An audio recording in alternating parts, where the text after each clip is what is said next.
Does look like Brent Venables to Oklahoma.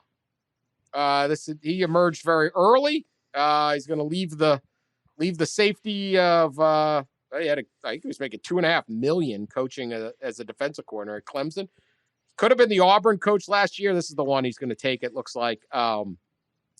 Quick thoughts on that. We talked about Venables before. If you're just listening, go back a couple podcasts. But any additional thoughts briefly, because we got a whole bunch of stuff to get through. Coached in 8 national title games as a defensive coordinator. Good coach.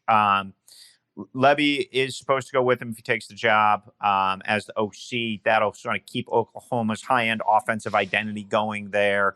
And, Brent knows how to build it. He learned from Dabo how to build it. He knows what it's supposed to look like on defense.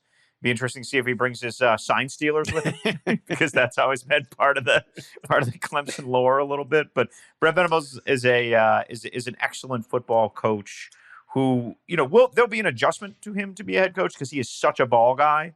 And it just takes a little bit different cadence to be a head coach. I think he and Joe Castiglione will be an excellent pairing. Yeah, and this continues Castiglione's track record and Oklahoma's unbelievable track record of hiring assistants and not hiring sitting head coaches. Lincoln Riley obviously was an assistant. Bob Stoops was an assistant. Barry Switzer was an assistant. John Blake was an assistant. The one guy they hired who wasn't was Howard Schnellenberger, and it was a one-year disaster.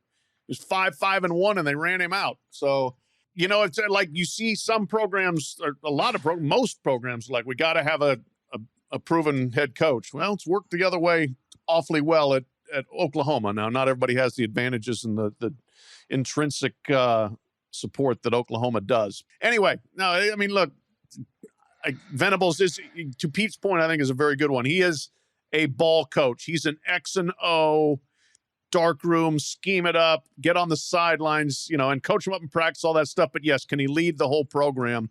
That's going to be the challenge for him and be the face of the program. I think he can, but it will be an adjustment.